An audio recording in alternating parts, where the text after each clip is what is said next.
how do you add or subtract vectors? So just like we did with multiplication of vectors by scalars, we want to look at the addition and subtraction of vectors from both a graphical perspective as well as the more general universal vector matrix perspective. Because the graphical perspective is very useful to give us an intuition behind the meaning of adding or subtracting vectors, or any operation with vectors, scalar multiplication, the dot product, cross product, etc. Okay, and so let's say we have two vectors, vector v and vector p. And here's their graphical representation. Okay, but we know that we can also think about these as having a corresponding matrix representation as well. All right, and so the idea is, for any kind of operation with vectors, we want to think about these vectors here as just sitting in space. Let's say this is 3D space. Let's say these are 3D vectors, and these vectors are just sitting in some 3D space. Okay, this just gives an indication of we're in sort of a 3D space. Okay, and so the idea is, whatever vector operation we're talking about, either on a vector or between vectors, scalar multiplication, vector addition, subtraction, whatever it is, whatever coordinate system those vectors are contained within. So maybe it's a rectangular coordinate system, in which, as we've talked about, the vector space coordinate systems of the vectors would match up with the type and orientation of the main system coordinate system. Or maybe it's a cylindrical coordinate system, or maybe it's a spherical coordinate system. Well, whatever the coordinate system, the effect of different operations on vectors needs to be the same.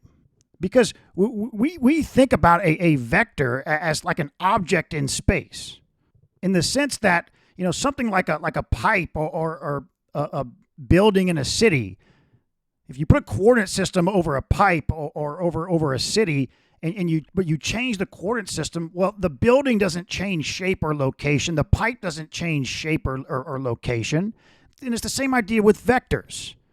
Yes, you can define vectors based on different coordinate systems, and so before the vector is defined at all, well, depending on what you choose to define the vector, what coordinate system you choose, the vector will be different. But once the vector is, if it's a real vector, like a real velocity vector or a real force vector, it's already a defined physical quantity, or, you know, some kind of sort of quantity with price, revenue, etc. Well, then in that case, the vector is the vector. The vector quantity doesn't care what the coordinate system is. It has a magnitude, it has a direction, and that is what it is. Just like a pipe has a diameter, has a thickness, a building has a location, and then that in a shape, it is what it is. It doesn't care what the coordinate system is.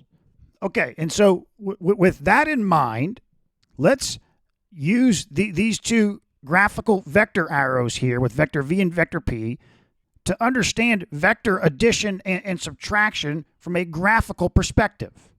Okay, so what is vector v plus vector p? Okay, well, just like when we add scalars, add numbers, when you add two numbers, you get another number. And it's the same idea here, where we're going to add two vectors, and we're going to get another vector. Say vector m.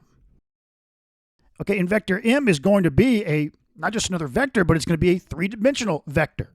Why? Because vector v and vector p are both three-dimensional vectors.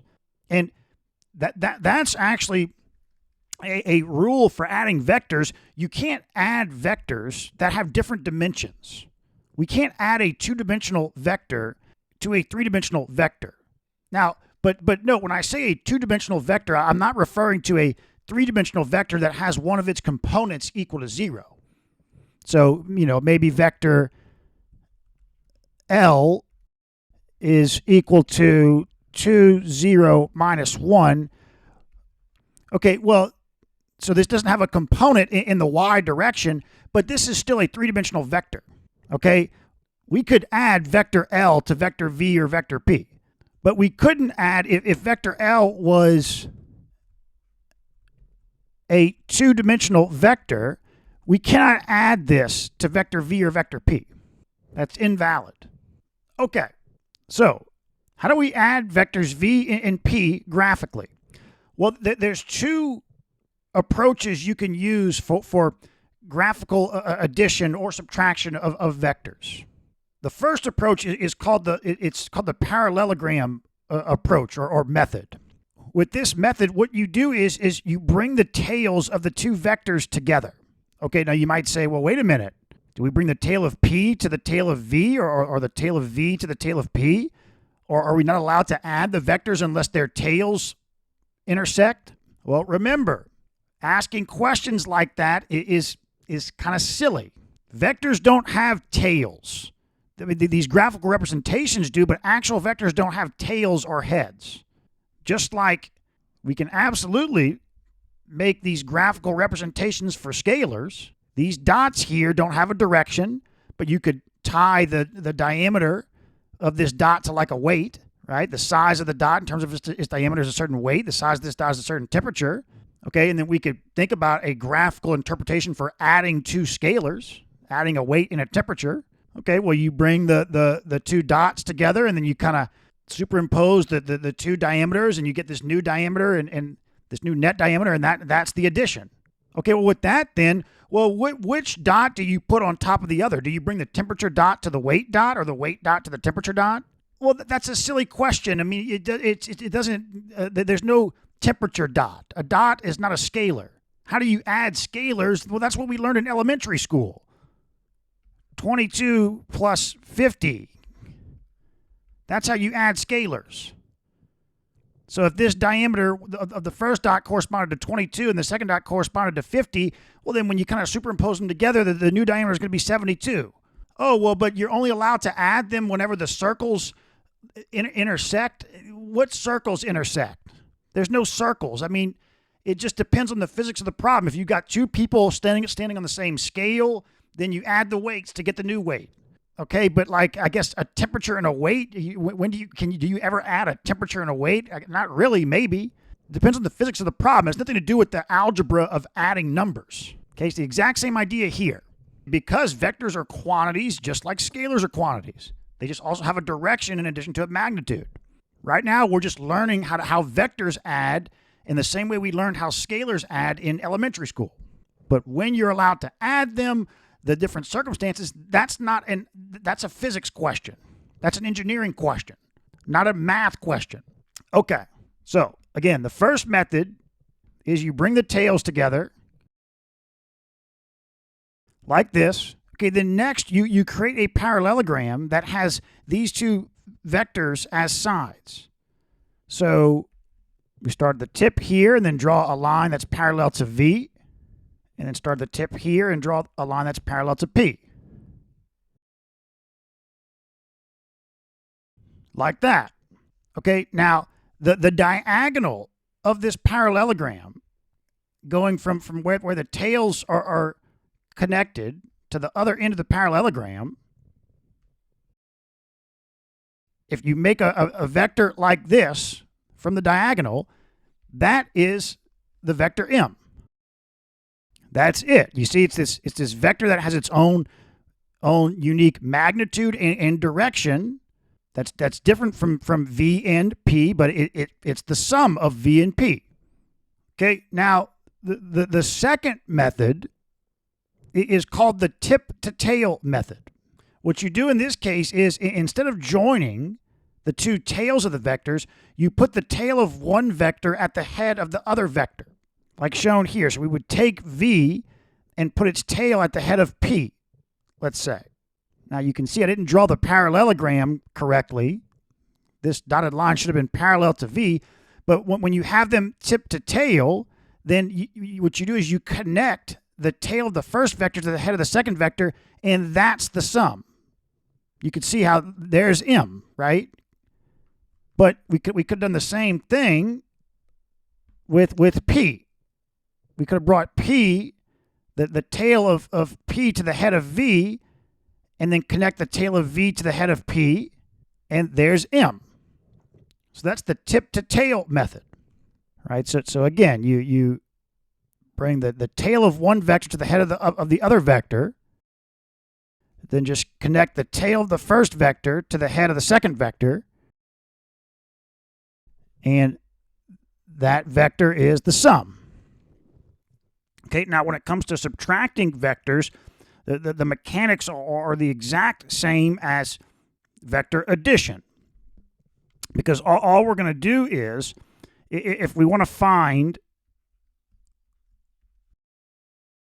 vector v minus vector p, okay, let's say this is vector L, then the way we interpret this is that you're adding vector v to minus vector p. Okay, and we know what it means to multiply a vector by -1. All you're doing is just flipping the sense of the vector. And so there we go. Now let's just add v in minus p, just like we just did. Let's go ahead and use the tip-to-tail method. I like the tip-to-tail method. Okay. And there we go. There is L. That's vector v minus vector p is vector L. Okay, and so that's adding and subtracting vectors from a graphical standpoint. This is the graphical illustration of what it means to add and subtract vectors. All right, but now, again, all of these operations we're learning on vectors and between vectors, scalar multiplication, adding and subtracting vectors, the dot product, etc. We're thinking about vectors as objects in space that are independent of the coordinate system. In the same way that if you had a map of a city, the buildings in the city are independent of what coordinate system you use to map out the city. If you change coordinate systems, the buildings don't change shape or location. And it's the same idea with vectors. We think about vectors as they're these quantities that don't care what the coordinate system is, in the same way that we think about scalars that way. If we had a scalar temperature, a scalar weight, and we change the coordinate system, the temperature doesn't change. It's the exact same idea with vectors. If v and p were velocities, well, they're not going to change if you change the coordinate system. And so with that, it doesn't matter if we switch this space here from being mapped with a rectangular coordinate system to being mapped with a cylindrical coordinate system. When we do this, it's not like the how we interpret the addition of vectors changes. No, it's the same exact idea. In this coordinate system, vector v minus vector p is going to be vector L. It's still going to be the same vector with the same magnitude in the same direction. Just like if we change the coordinates of the mapping of a city to different coordinate system, a certain building is going to still have the same location and the same shape and size. And same if we had a spherical coordinate system. It doesn't matter. As we've learned, vectors are, no matter what the coordinate system is, a vector is a vector. Graphically, it's a straight line arrow. You don't all of a sudden change coordinate systems, and now you have, if you have a coordinate system with curved coordinate axes, you have a curved vector. No, a vector is a vector. Okay, but now, how do we add and subtract vectors from the perspective of the vector matrices? This would be the more general, universal perspective that applies for any vector of any number of dimensions. Even though when it comes to graphical vectors, we can only visually interpret 2 or 3 dimensions, it's still useful to look at this graphically so we can, if we're adding 2 10-dimensional vectors, we can abstractly in our minds think about the idea of adding 2 10-dimensional vectors from the perspective of what we learned here graphically. Okay, so but how do we do this between vector matrices? How do we add or subtract 2 vectors in their matrix form? Well, as we talked about with scalar multiplication, all of these operations that we're learning on vectors and between vectors, okay, when it comes to doing operations in the matrix form of vectors, we want to make sure that all of the vectors are converted to rectangular form with rectangular components. So if we're already working in rectangular, then it's fine. Just go ahead and do the addition or whatever, the scalar multiplication, whatever. But if we're working with vectors in a cylindrical coordinate system, for example, then you want to go ahead and convert all of the vectors to rectangular, do the operations, then convert them back. Okay, because all of these operations, the way we define the mechanics of doing this with matrices, and the way it's defined graphically with what we just illustrated here for addition and subtraction and all the other operations, it's only going to work exactly the way it's defined if we do the operations in terms of the matrices in rectangular form. And the reason why you can think about that this is the case is because matrices are linear. They come from linear algebra. And so with any matrix, the underlying graphical representation of a matrix is associated with coordinate systems that have straight line axes. It's linear. So all of the operations with matrices are defined from a linear perspective. Okay, so with that then, if you've got your vectors converted to rectangular, your vector matrices, then adding or subtracting the vectors in matrix form is really simple. So if you've got vector A with components, so A1, A2, all the way to AN. So N can be any number. It's any number of components. It doesn't matter. The dimension of this vector can be any number, okay? And now you also have vector B with the same number of dimensions. Because again, we can't add vectors that have or subtract vectors that have a different number of dimensions. But the number of dimensions can be anything. It can be any number n. It could be 100, 1,000, whatever. Okay? Then vector A plus or minus vector B is equal to, and you just match up the corresponding components and add or subtract them. So this would be A1 plus or minus B1.